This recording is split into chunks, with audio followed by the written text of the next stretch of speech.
الله أكبر الله أكبر لبوا النداء الله أكبر الله أكبر الله أكبر لبت هذه السفينة الآن تبحر في بحر غزة.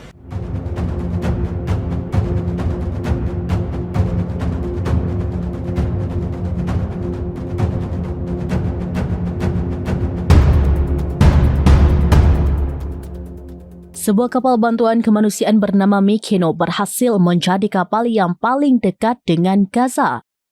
Sebuah video di X memperlihatkan seseorang dari bibir pantai menunjukkan sebuah kapal terlihat dari tengah laut yang diduga kapal Mykonos relawan Global Sumut Flotilla yang berhasil menembus blokade Israel. Bahkan ada anak-anak Gaza yang sedang menyaksikan kapal itu dari kejauhan. Namun, berdasarkan data pelacakan dari website Flotilla pada Jumat 3 Oktober 2025, kapal tersebut terhenti dekat garis pantai Gaza dan tidak sampai di daratan. Menurut keterangannya, kapal Mykonos diduga dicegat pihak Israel sebelum sampai di lepas pantai Gaza. Meski puluhan kapal Flotilla dilaporkan diserang atau dicegat oleh militer Israel, Mykonos berhasil mencapai perairan Palestina, menandai titik penting dalam perjuangan melawan pengepungan yang telah berlangsung lebih dari 1 dekade.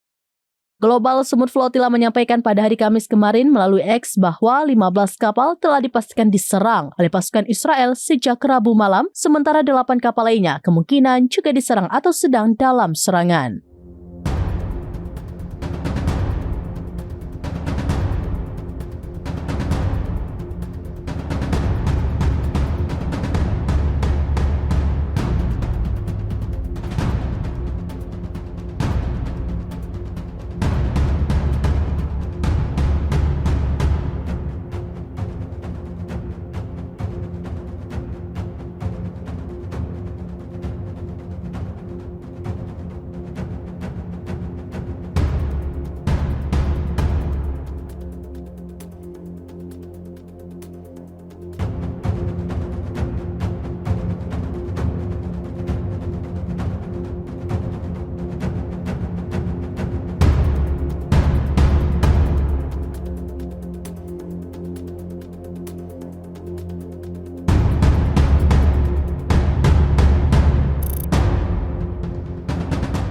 Download Tribun X sekarang, menghadirkan lokal menjadi Indonesia.